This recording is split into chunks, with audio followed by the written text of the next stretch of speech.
In this world, those with healing abilities are highly regarded for their extraordinary skills and frequently attain positions of authority because of it. There exists a royal academy specifically devoted to educating the finest healers in the nation. As a healer, you're typically categorized as first, second, or third rate. Yet here we have Xenos, who doesn't even possess a license to practice healing magic. Still, that hasn't prevented him from aiding others whenever possible. To fulfill this purpose, that's why he set up a modest clinic on the outskirts of the kingdom, where he can care for those in need of his assistance. Once he finishes treating the man who visited his office, the man expresses his gratitude but admits he doesn't have much to offer Xenos in return, so he gives him all the money he has on him. Xenos accepts it without issue, since he's not in it for personal gain. After the man departs, his assistant Lily walks in to remind him about a house call. Xenos replies that he's heading out and will return before nightfall. Lily then tells him she'll have dinner ready for when he gets back. A few hours later, Xenos finishes his house call and begins heading back home. As he's walking down the street, he spots a wolf girl who appears to be in severe pain. Right at that moment, a noble catches up to her and starts shouting. He demands to know where she's been. The girl attempts to explain that she was having stomach pain, so she tried going to the hospital, but they refused to treat her since she didn't have any money. The noble look at her with disdain, as if a stomachache isn't a valid reason to visit the hospital, especially not for a penniless slave like her. He then grabs her and insists she get back to work right away. Dragging her to a cemetery, the noble violently throws her to the ground, causing her head to slam against a tombstone. It's clear he has no concern for her well-being, as an injury like that could easily be fatal. To make things worse, after she rolls on the ground in pain, a strange black energy begins to seep into her. However, the noble couldn't care less about her condition. He assumes she's just pretending and orders her to stand up immediately. But with the intense pain she's in, it's clear she's unable to move. The noble then approaches her and threatens to bury her in one of the nearby graves if she doesn't obey. When she still doesn't respond, barely able to move, he kicks her across the ground. The noble has had enough of waiting for her, so he orders her to hurry up and search the cemetery for anything valuable. As he begins to walk away, whether it's from the unbearable pain or the sudden possession, something inside the girl snaps, so she suddenly slashes him across the stomach. At first, the noble can't believe what just happened. He's never been wounded this severely before. He tries to reason with the wolf girl, but then he remembers just moments ago he was kicking her, and now she looks like she's out for blood. There's no use trying to talk his way out of this. He takes off running as fast as he can, desperate to get away from the girl. There's no doubt he would have died right there. But by sheer luck, Xenos happens to be nearby. The noble rushes over to him, begging for help, claiming that his slave has gone insane and is trying to kill him. But Xenos remembers how the noble treated her earlier on the street, so he's fairly certain the man had it coming. The wolf girl finally catches up to the noble, who immediately starts pleading with Xenos to save him. Xenos takes one look at her and instantly notices the dark energy surrounding her. So, he asks the noble what exactly he was doing when she lost control. Not wanting to confess that he was forcing her to rob graves, the noble vaguely claims he was just farming for loot. That's clearly illegal, but he quickly tries to shift the focus, reminding Xenos that he's badly injured and needs to get to a hospital right away, offering to pay him if he can protect him from the girl. But Xenos isn't interested in money. Still, he made an oath to save lives, so when the girl lunges at the noble, Xenos quickly pulls him out of harm's way just in time. In response, the girl hurls a barrage of rocks at Xenos, but he dodges them effortlessly with precise movements. Seeing that, the noble assumes Xenos should have no problem taking the girl down, but Xenos firmly refuses, explaining that he follows a strict no-kill rule. The noble tells him to quit with the nonsense, insisting that if Xenos doesn't kill the girl now, she could very well end up killing him instead. But Xenos still refuses, saying that as a healer, his mission is to save as many lives as he can. And right after saying that, he punches straight through a rock the girl hurls at him,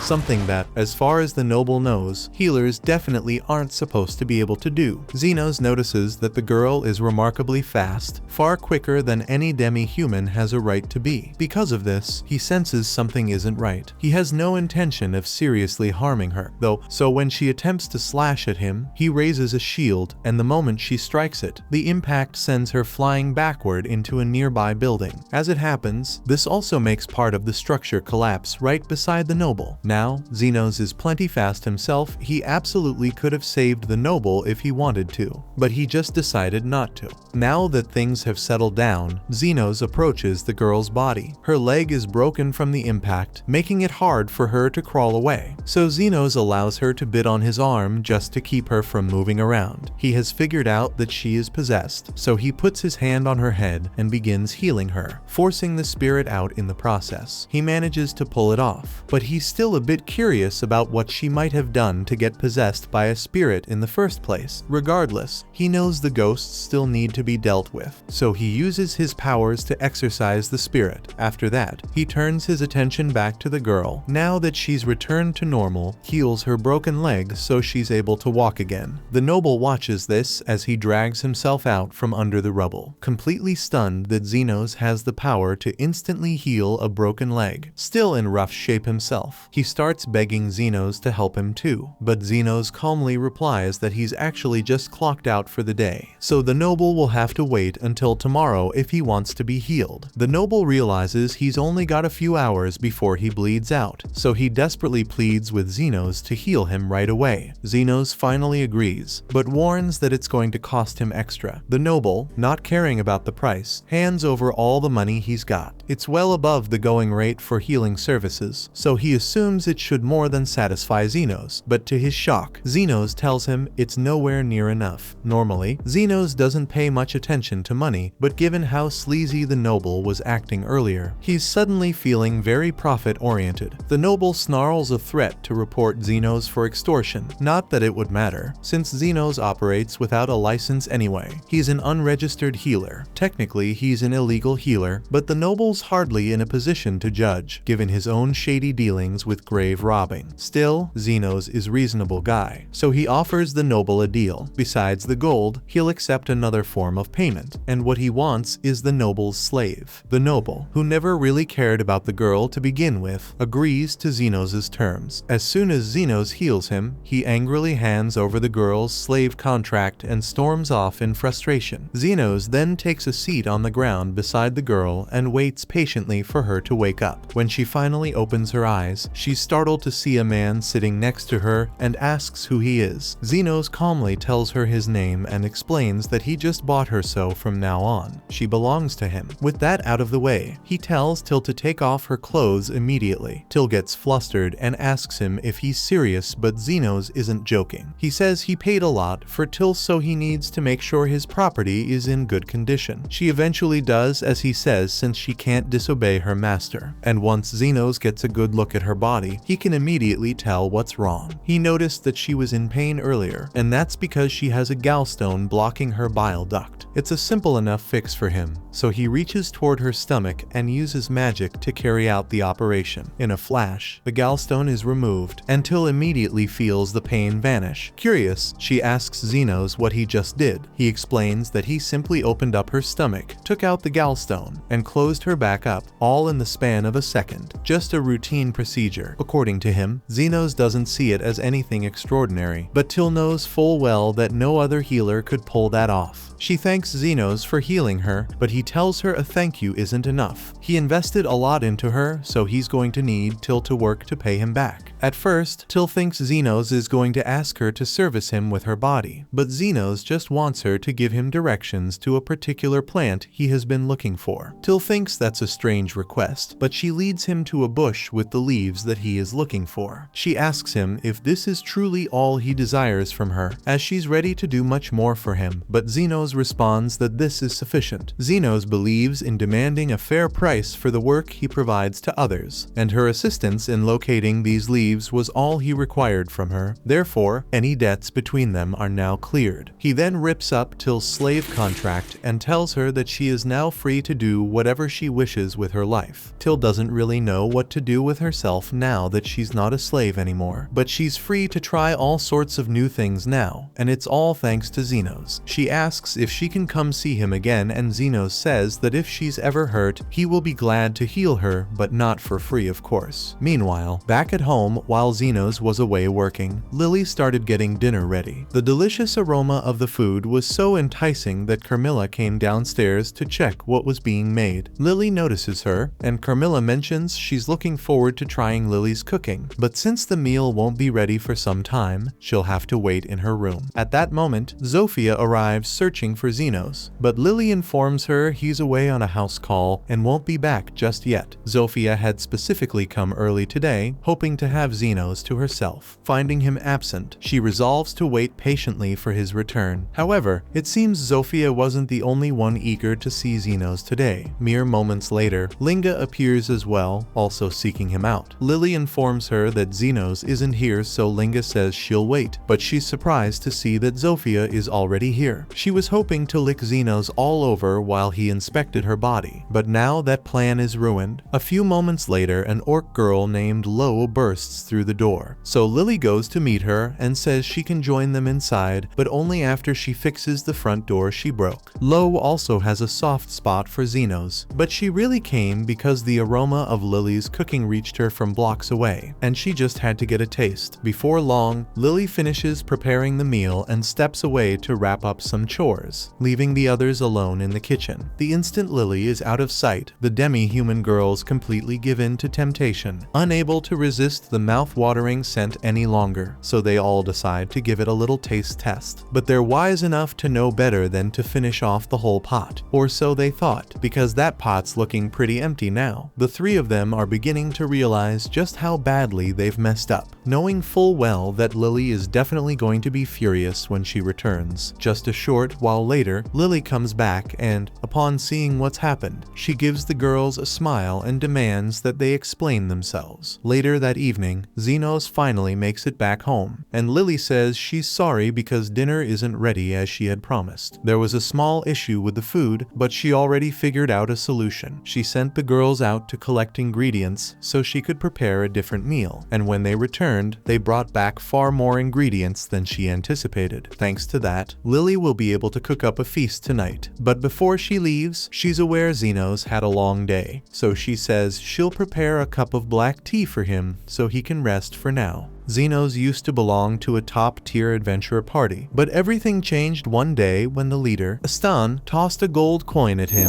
as a cruel reminder of his poverty. Astan then declared that Xenos was being kicked out of the group. He called Xenos a useless burden and claimed the party would be better off without him. Yet Xenos is fully aware that he's the reason this party hasn't fallen apart. However, Astan refuses to accept that. He admits he only brought Xenos into the party to use him as a disposable human shield, since no one would care if he died during battle. Now that their team has grown stronger, Xenos tries to explain that the only reason they've reached this level is because he's always there to patch them up whenever Astan makes reckless decisions. But Astan dismisses him, saying his self-taught healing techniques are useless and that any other healer could easily do a better job. Meanwhile, in a shadowy alley, two slave traders struggle to pin down an elf girl, attempting to bind her for later sale. The woman cautions her partner to handle Lily gently. Elves are exceptionally rare, and keeping her unharmed means a far greater profit. The man already has Lily pressed into the ground, but she's not the type to give up easily. She kicks him in the balls, and while he's doubled over in pain, she makes a run for it. She might have actually gotten away too, but the man had a bow and manages to shoot her in the leg. Lily crashes to the ground, unable to keep running, and the man quickly catches up. He tries to pin her down once more, but Lily bites his hand, forcing him to stab her just to break free. Xenos just happens to be passing through that alley when he sees Lily lying on the ground, bleeding out. He immediately asks the two men if they're the ones responsible for what happened to her. They tell him to back off, claiming that slavery is completely legal in this country, and since they own Lily, they can do whatever they please with her. Xenos knows they're legally correct. There's nothing he can do to save Lily, but then he had an idea, and he announces that he wants wants to purchase her. He tosses them the gold coins Astan gave him, and while elf slaves usually cost far more than a single coin, they see Lily bleeding out on the ground and figure it's better to take the money and go. After they leave, Xenos approaches Lily to check if she's still breathing. Lily weakly urges him to just walk away and let her die, but he refuses, insisting she won't die today. When Lily glances down at her injury, she's surprised. Xenos has already closed the wound entirely, healing her without a trace. She thanks him for helping her and says sorry about the gold coins he used to buy her, but Xenos wasn't planning on holding on to that money anyway. It only reminded him of Astan. He asks Lily if she has anywhere to go, but considering she was a slave, it's a fair guess that she's broke and has no place to call home. She's also clearly starving, so before anything else, Xenos offers to get her something to eat and some clothes. Xenos ends up bringing her to a nearby diner and even picks up a new set of clothes for her on the way. Lily happily digs into the food Xenos got her, but she can't help but feel a bit puzzled since he didn't order anything for himself. Xenos tells her he's not hungry, but the truth is, he doesn't have a single coin left. He used the last of his money to get Lily food and clothes, and now that he's been kicked out of the Golden Phoenix, he'll need to find work soon if he wants to avoid starving. Right then, a man stumbles into the diner, clearly injured in the arm. He's been through some kind of trouble, barely made it out alive, but he's clearly not in good shape. From across the room, Xenos notices him and observes the hole in his arm along with the faint burn marks. Putting the pieces together, he figures the man must have been shot with a magic gun. It's not too serious, considering the guy's a lizard person, and the wound should heal on its own in a few days. Still, the injury runs pretty deep, so it'd be best to treat it immediately. Xenos reaches out his hand and casts a healing spell on the man, and within seconds, the hole in his arm closes up completely. The man, shocked to see his arm suddenly back to normal, asks Xenos who he is, but before Xenos can answer, Lily jumps in and proudly proclaims that he's a legendary healer. The man admits he's never heard of him before, but he's genuinely thankful for the help. He gives Xenos a few coins and promises to tell others about him. At first, Xenos was a bit puzzled about why the man handed him money, but soon it dawned on him that healers typically receive payment for treating people. This realization sparks an idea, so he makes up his mind to start a clinic and pursue a career as a professional healer. However, coming from the slums, obtaining an official healing license won't be easy for him. Because of this, Xenos decides to take the path of an underground healer instead. Lily isn't entirely sure what he's saying, but if Xenos plans to open a clinic, she wants to be there to support him. Xenos hesitates for a moment. After all, running a clinic without a license is against the law, and he isn't certain it's fair to involve an innocent child in something like this. But Lily quickly reminds him that he bought her just minutes ago, which makes him her master, and it's her responsibility to stay by his side no matter how many rules he bends or breaks. Xenos hadn't actually planned on becoming her master. He only meant to lend her a hand, but Lily quickly reminds him that she has nowhere else to go, and if he refuses to take her along, then it'll be his fault if she ends up as a slave once more. Eventually, Xenos gives in and agrees to let her come with him, and in return, Lily vows to take care of him from that moment on. Anyway, since Xenos plans to open a clinic, he first needs to deal with the fact that he's currently homeless, so he brings Lily to a deserted part of the city in search of a place they can stay. Curious, Lily asks why he wants to live in such an area, and Xenos explains that he needs to keep a low profile so the Royal Association doesn't catch wind of his illegal clinic. Since Xenos is completely broke, they have no choice but to search for an abandoned house that's still in decent shape. Lily doesn't argue with that, but she's clearly nervous. She knows that creepy monsters usually live in areas like this. Eventually, the two of them come across a house that's surprisingly well preserved, and Xenos thinks they've just struck gold. But the moment Lily lays eyes on it, she's horrified. It looks exactly like a haunted house, and if their luck runs out, they might even come across a wraith. Xenos doesn't have a clue what a wraith is, so Lily explains that they're terrifying undead creatures capable of turning people into ghosts with just one touch. As they step inside, the place is pretty dark, so Lily offers to light the way with her magic. Xenos is surprised to learn that Lily can use magic, but she downplays it, saying she can only manage basic spells and doesn't think it's anything special. With the room lit up, they can now see everything clearly, and it's just as bad as Lily thought it would be. But Xenos Zenos is still pretty optimistic. This place still has a good roof, and the support pillars are sturdy, so it's perfect for their clinic. However, they run into one major problem. There's actually a wraith here, and she says she's going to suck Zenos dry of his life force. Lily is panicking, but Zenos is just annoyed that the house is already taken. Carmilla lunges at him, but Zenos casually knocks her back with a heal spell that shatters both of her arms. He's not the least bit intimidated by her. Back when he was part of Golden Phoenix, Aston used to send him into the labyrinth alone whenever he was in a bad mood, and Zenos would constantly come across wraiths down there. By now, he's taken out at least 100 of them. Apparently, healing magic works pretty well against undead creatures. Back on topic, he apologizes to Carmilla for barging into her home like this, but there aren't any other options around here, so he asks if she's okay with him moving in. Carmilla feels insulted that Zenos would even suggest moving in with her, the Queen of Wraiths, so she summons a ton of her ghost servants to get rid of him. However, Zenos casually uses a high heal spell to wipe all of them out. Carmilla is shocked by Zenos' immense power, and she's starting to fear he might try to exorcise her. But Zenos has no desire to fight her. He admits it might be a bit rude to ask like this, but he really needs a place to stay. So, he politely asks if she'd be willing to let him and Lily have at least one bedroom and a space to treat patients in the future. Realizing she doesn't stand a chance against him, Carmilla agrees to let them use the first floor, though she insists on keeping the second floor for herself. Zenos figures things turned out pretty well. By the next morning, Lily is really bored since there aren't any patients around, so she asks Zenos if she should go outside to do a little advertising. But Zenos doesn't think that's a good idea since the Royal Hospital might find out about this place. Besides, it shouldn't take too long for them to get their first customer. And sure enough, a few minutes later, someone walks in. Lily gets up to welcome their first customer and is surprised to recognize the man Zenos healed the other day. Zenos had figured he'd show up sooner or later. After all, regular folks don't usually get shot with magic bullets, and people like him probably prefer to avoid regular hospitals for obvious reasons. The man introduces himself as Zond and explains that he needs Zenos to examine his sister. Zenos says he will do what he can, so Zofia shows him her minor flesh wound. Zofia says her arm has been acting funny since yesterday, and after taking one look at the wound, Zenos deduces that Zofia was shot by some sort of magic with a poison effect. Zofia asks him if there is anything he can do about it, but since Zofia spent all night with it like that, her arm is pretty much dead. He tells her that the safest option is to cut the entire arm off to stop the poison from spreading. Zofia is clearly upset at the thought of losing an arm, but she accepts it and asks Zenos how much the procedure will cost. Zenos replies that it'll be 1,000,000 when, and the moment he says it, Zond explodes with anger, calling it a ridiculous price for a basic amputation.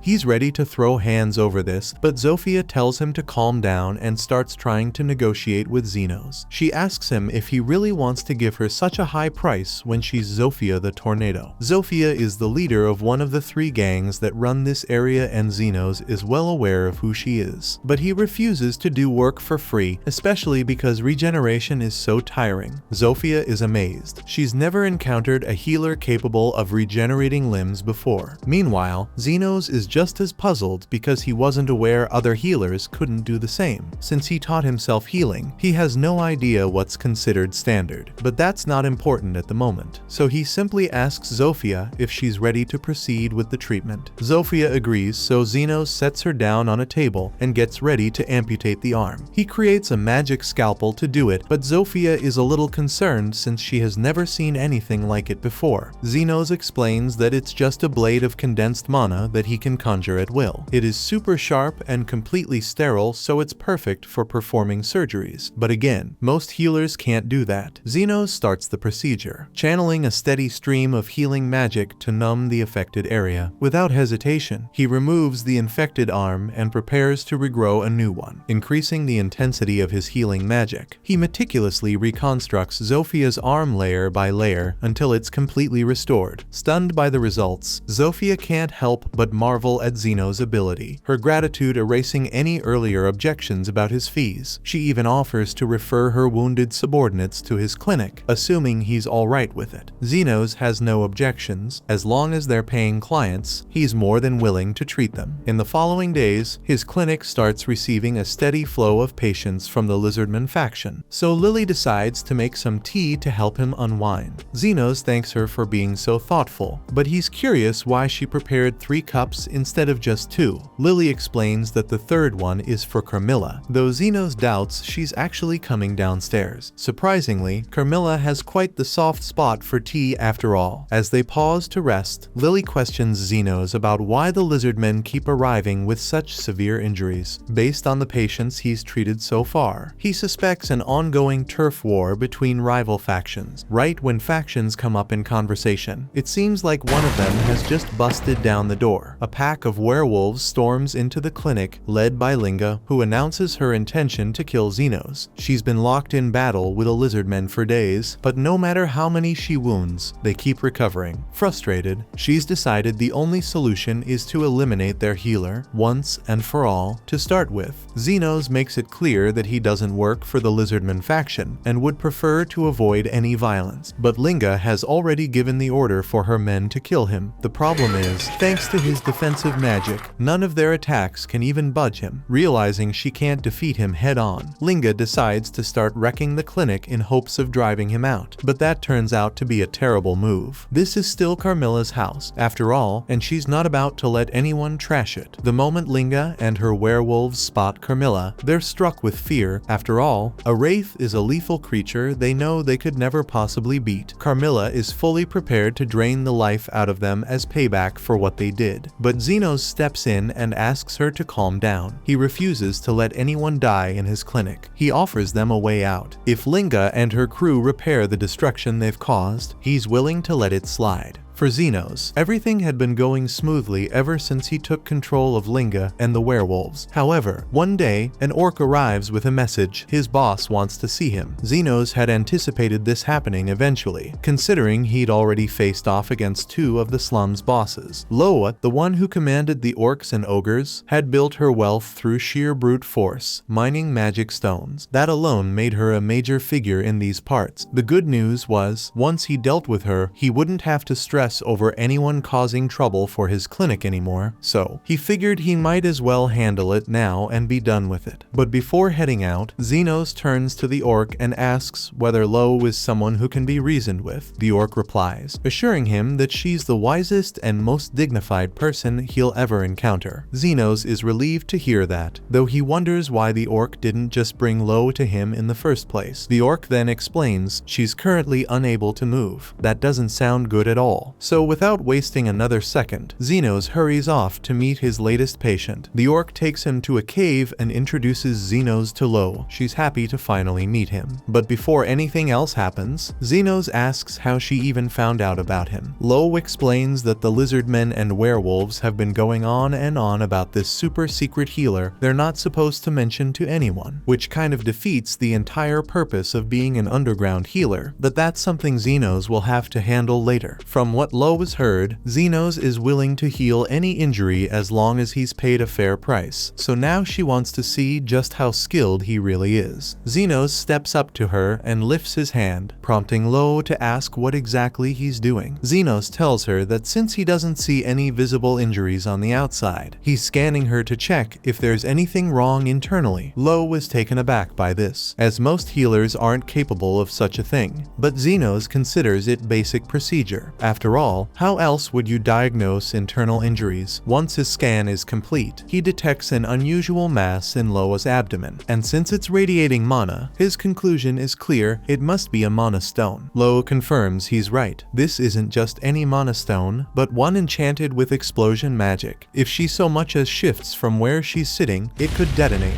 Zeno's wonders if this was an assassination attempt, asking if someone slipped it into her food, but Lo shakes her head. No conspiracy sympathy here. She was just starving and thought the stone was a rice ball. This could have happened to anyone, but Xenos doesn't see any reason to be concerned, since sooner or later the stone will just pass through naturally. He gets ready to head out, but Lo stops him, saying it's not that simple. When she swallowed the stone, she partially chewed it, which means there isn't much time left before it explodes. She's already come to terms with the fact that she's going to die because of her mistake, but what really bothers her is that her men refuse to abandon her. Xenos asks what exactly she wants him to do. That's when she explains she only called him here so she could donate all her wealth to him. Once she explodes, it'll mark the end of the Orc Empire she built, so instead of letting her fortune fall into the wrong hands, she'd rather give it to someone who will actually put it to good use. While researching Xenos, she discovered that although he charges steep prices for his healing services, he has a strict policy of treating children at no cost, which must mean he has a good heart. She tosses him a key and clarifies that it will grant him access to her treasure vault after her death. But Xenos never actually agreed to let her die. The fact that she hasn't exploded yet suggests she must have ingested the Mana Stone not too long ago. So Xenos calls forth his scalpel and steps directly toward her. Without hesitation, he begins slicing into Loa's stomach. At first, her men attempt to intervene, but Xenos raises the explosive magic stone in response. In just those brief moments, he succeeds in cutting Lo open, extracting the stone, and sealing the wounds so she no longer has to fear detonating. However, the Mana Stone remains dangerously unstable, so to ensure everyone's safety, Xenos takes it in his hands and crushes it until it explodes. That blast should have been powerful enough to destroy the entire cave, but since Xenos shielded his hands with protective magic, he emerges completely unharmed, though it definitely still hurt. He then gives the key back to Lo and tells her there's no need for her to worry about giving away her fortune anymore. She's still struggling to believe that Xenos actually decided to save her instead of simply taking the money, but he explains that he only asks for a fair payment in exchange for his healing, and taking an entire fortune would have been far too excessive. Lo has made up her mind that she genuinely likes Xenos now, so she tells him that if he ever finds himself in need of help, all he has to do is say the word and she'll do everything she can to support him. She even goes as far as offering to have her men handle security for his clinic, but Xenos prefers to keep his distance, since having Loa's men hanging around is sure to stir up trouble. Several days pass, and Lily is moping near the front desk, annoyed that Zofia, Linga, and Lo have been dropping by the clinic much more frequently. Now that Xenos considers it, he has noticed them coming around a lot lately, and they never appear to be hurt, so he can't help but question what their real reason for visiting might be. He thinks they're simply bored, but Carmilla insists those women are unmistakably in love. Xenos can't comprehend why they'd feel that way about him. After all, he's just an ordinary underground healer. Yet Carmilla speaks with certainty. Lily expresses some concern that one of them might eventually go out with Xenos and steal all his focus. However, Xenos reassures her he wouldn't ever date any of them. Still, Carmilla believes it's inevitable that the three will eventually turn on each other, fighting to determine who wins Xenos' affection. Xenos doubts it could ever escalate to that point. Yet the very next day, Zofia arrives with a basket of fruit for him, casually mentioning she's considering declaring war on the other factions, though she doesn't specify why. Soon after, Linga and Loa follow suit, doing the exact same thing. No matter how much Xenos argues or tries to reason with them, they simply ignore him. Carmilla thinks the whole situation is hilarious and jokes that countless people are going to die all because of Xenos' flirtatious nature, but he doesn't like the way she puts it. The death battle is scheduled to begin at noon today, but he can't just stand by and let them kill each other over him, so he needs to take action. Meanwhile, the three have already assembled in the stadium with all their men, and they're just about to kick off the bloodbath when Xenos suddenly makes an appearance. They all turn toward him, waiting to hear what he has to say, but he tells them he hasn't come to stop the fight. He understands that they've been holding grudges against one another for a long time, so he's going to let them go at it until they've settled things. Now that Xenos has given his blessing for the battle, all the girls agree to fight with everything they've got, and whoever's left standing will earn the right to claim Xenos' attention. Xenos doesn't remember agreeing to that last part, but before he can say anything, the fight has already begun. Zofia makes the first move and tries to cut Linga's head off with her daggers, but Linga manages to dodge in time and backflip slips away. Meanwhile, Lo jumps in and tries to drop kick Zofia, but Zofia moves out of the way so a bunch of henchmen get hit instead. Zofia and Linga lock into another heated clash, but just as they're about to strike each other, Loa comes flying in from the top rope, nearly crushing them both. Zofia gets sent crashing into the orc section of the stadium, and in a rage, she starts attacking the orcs, prompting the others to turn on their rival factions as well. The scene turns brutal, bodies slashing and hacking at each other in a bloody frenzy. Yet, to everyone's disbelief, even after 6 straight hours of carnage, not a single person has actually died. Just then, Zofia notices that the wounds on her arms are healing on their own, and Xenos tells them that he's the one behind it. He agreed to let them have their little death battle, but he never agreed to let any of them die because after all, they are still his patients. Zofia feels kind of stupid for not realizing what Xenos was doing until now, but none of them knew it was possible for a healer to heal so many people at once, let alone do it constantly for over 6 hours. They come to understand that, at this rate, the battle will never truly conclude, and this is precisely the point Xenos aim to drive home. If they cannot find a way to reconcile with each other, peace will remain forever out of reach. Yet, should they still choose to keep fighting, he'll be right here, ready to mend every last one of them. Just to make it perfectly clear, though, he won't be doing it for free. His time comes with a price. The girls now realize how stupid it was to start a war over nothing, so they all agree to get along with each other going forward. However, they are still going to keep fighting over Xenos. They just promise to keep it non-violent. Meanwhile, Lily questions Xenos, asking why he went to such lengths to do all this. In response, he reflects on something his teacher once said to him: a third-rate healer can only mend injuries, a second-rate one can heal the entire body, but a first-rate healer, they're the kind who can make the world itself a better place. So while Xenos doesn't think he has what it takes to be a first-rate healer, he still wants to try to make these slums a better place, and besides, if he let all of them die here, he wouldn't have any more patients to treat at his clinic. At least that's what Xenos says. But Lily knows he is just saying that to hide how much he really cares. If the various demi-human factions begin to get along and stop fighting, it would mean that Xenos won't be getting as many patients as he used to. Yet he still went out of his way to help them. That's part of why she's grown so fond of him, and she tells him this directly. But Xenos doesn't quite grasp what she's trying to say. Anyway, it's getting late, so he plans to go collect his payment and head home for the day. Lily is surprised because she thought he was joking when he said he would charge them for the healing he did during the fight. But Xenos was dead serious. Healing that many people is really exhausting, so of course he wants to get paid for it. Meanwhile, back in the capital, the commander of the Royal Knights is having a meeting with the vice commander, Krishna. She asks if something's going on, and he tells her that he came across a rumor claiming the war between the demi-humans has abruptly come to an end. Krishna is caught off guard by this, since the demi-humans have been fighting over the slum territory for years, and it's hard for her to believe they would suddenly decide to make peace. The commander doesn't really believe it either, but if it really is true, then he needs to do something about it. This kingdom has existed with royals and nobility sitting at the top for centuries, and it has stayed that way because all the poor people who are treated unfairly are usually too busy fighting amongst themselves to be a significant threat. However, if they are at peace, then they could form a united front, and then they might start demanding things, and that would be troublesome. Word has it that someone stepped in to mediate between the demi-humans and convince them to end their conflict. Because of this, the commander is assigning Krishna to handle the situation. She acknowledges the order, vowing to track down this mysterious figure and arrest him for the unforgivable offense of spreading peace. Meanwhile, over in Xeno's clinic, he sneezes because people are talking about him, and as soon as this happens, everyone gets worried that he might have a cold. Linga offers to let him use her tail as a blanket. Xenos tells them it was just a regular sneeze, and he still needs to heal Zofia, so they should quiet down until he is done. Xenos treats Zofia's arm, and she expresses her gratitude, but since it's been some time since he last had to heal her, he asks what caused her injury. Zofia then tells him that she got hurt while working the night before. Her job involves stealing from corrupt nobles and giving the stolen goods to the poor. However, during a break-in at one of the nobles' homes yesterday, she was confronted and attacked by the vice commander of the Royal Knights. She's a madwoman named Krishna, and if she spots you, she'll open fire with her magic guns without a second thought. Carmilla senses that drawing Krishna's attention would spell serious trouble for Xenos, but Xenos isn't too concerned. He doubts someone as important and high-ranking as a vice commander would ever bother with a lowly underground healer like him. Meanwhile, Krishna is wandering through the slums in search of information about Xenos. She notices that all the demi-humans seem to be getting along, so she approaches a lizardman and demands to know who's behind the sudden end of the conflict between them. The lizardman, unaware of Krishna's identity and mindful of Xenos' desire to stay under the radar, replies that he can't tell her anything. As he turns to leave, Krishna draws her gun and threatens to shoot him if he refuses to answer her questions. However, the lizardman is ready to take a bullet for Xenos, so he tells her to go ahead and shoot. At that exact moment, Zofia and her brother happen to be walking by, and since Krishna isn't in the mood to deal with him right now, she quickly decides to flee. She ends up wandering into the abandoned part of the city, and by sheer luck, she stumbles upon Xenos' clinic. Hoping to get directions, she steps inside. Xenos, without hesitation, offers to help her find her way back to the city. But then Lily walks out carrying some tea, and the moment Krishna spots her elf ears, she immediately shoots Xenos in the head with her gun. Lily finds it hard to believe that Krishna would just shoot Xenos in the head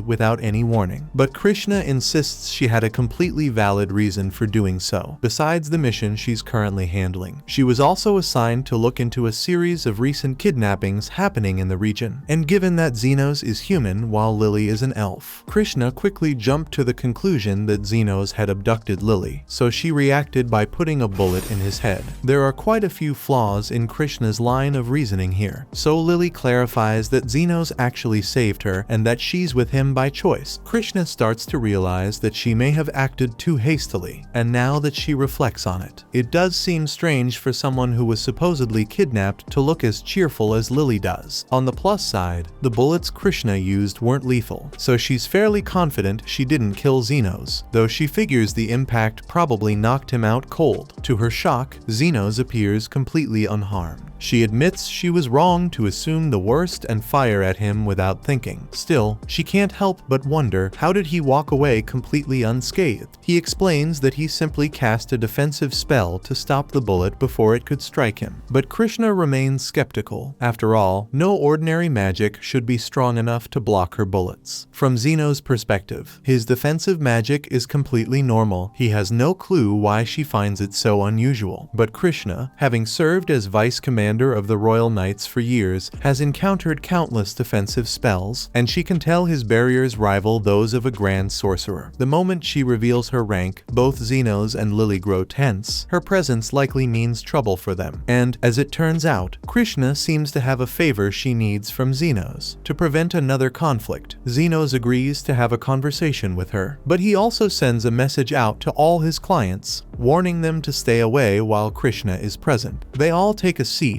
and Krishna informs Xenos that she's currently working on a covert mission in the area and would like his help. Xenos replies that he'd rather not get involved, but Krishna insists that every citizen has a responsibility to comply with the directives of the Knights. Given Krishna's unpredictable nature, Xenos fears she might shoot him again if he declines to assist. Thus, he opts to go along with her. She reveals that her task is to locate and apprehend a specific man on site. She lacks a name or description, but this mediator is the individual who brought an end to the conflict among the different factions. Xenos chokes on his tea upon realizing that he himself is the one Krishna seeks to arrest. Still, he keeps his composure and inquires why she's pursuing the mediator. Krishna clarifies that the Knight's orders cannot overlook someone capable of forging peace among the factions. However, when she attempted to aggressively question a lizardman, he stood firm and revealed nothing despite her threats. In Krishna's view, if the slum residents refuse to betray the mediator, it must indicate he's a sinister mastermind who needs to be arrested. Xenos attempts to reason with her, suggesting that the mediator might simply be avoiding attention. If she were to abandon her search and leave, he likely wouldn't cause any issues. Krishna inquires if Xenos knows the identity of the mediator. He dodges with an excuse, claiming he's merely following his gut. regardless. Krishna insists she can't overlook the mediator, as she's under direct orders from her commander, and anyone capable of stopping the factional war poses too great a risk to be left unmonitored. Lily interjects, assuring Krishna that the mediator poses no threat to the kingdom. He's solely focused on earning an honest living through legitimate work. However, the way Lily talks about the mediator makes it sound like she might actually know him. Realizing her slip, Lily backtracks in a panic, insisting she doesn't know the mediator at all. Krishna picks up on the odd shift in tone and grows wary, but for the moment, she decides to let it slide. As it gets late, Xenos tries to use the time as a reason to get Krishna to head out, but as he's guiding her toward the exit, she spots the bed in the corner. She finds it strange that Xenos would have a bed set up down here, and Xenos doesn't want to admit that it's where he treats his patients, so instead, he tells her he was just about to get rid of it. Upon hearing this, Krishna immediately asks Xenos if he'd allow her to utilize it. She's been struggling to secure a base of operations in the slums, so she'd be grateful if Xenos permitted her to stay here until her mission concludes. Naturally, she's prepared to compensate him for the lodging. Xenos can't easily decline without arousing Krishna's suspicions, so he reluctantly agrees, and Carmilla finds the situation utterly amusing. Lily prepares some green tea for their new guest, but she's still envious, feeling that another woman is stealing for Xenos' attention and pulling it away from her. To prove her dominance, she climbs onto Xenos' lap and tells him to pat her head like he normally does. Xenos follows through with Lily's request, though he's a bit confused by how sudden it was. That's when Carmilla shows up and explains that Lily's just feeling jealous. Xenos flinches a little because Carmilla whispered that into his ear while invisible. Determined not to let Krishna capture Xenos' affection, Lily lavishes him with even more attention than usual to mark her territory. However, Krishna appears completely indifferent. Eventually, Lily falls asleep. Xenos gently carries her to bed before returning to the living room to resume his conversation with Krishna. He goes on to tell the whole story about how he saved Lily from a group of slave traders. Apparently, those traders were part of an underground trafficking network that's active in this area. That would explain why Lily was so quick to react earlier. The problem is, Xenos doesn't have any solid info about the people running the operation. Speaking of something else, Krishna has a question she's been wanting to ask. Given that Xenos is obviously a master mage who's perfected his defensive magic, she wonders whether regenerating an entire arm would be possible if someone dedicated the same level of training to healing magic. Xenos is just about to question whether it's really such a difficult feat for a healer to restore an arm, but before he can finish, Krishna cuts in, insisting it should be impossible. Only saints or the most elite healers would possess that kind of power. Xenos questions why she's even mentioning this. In response,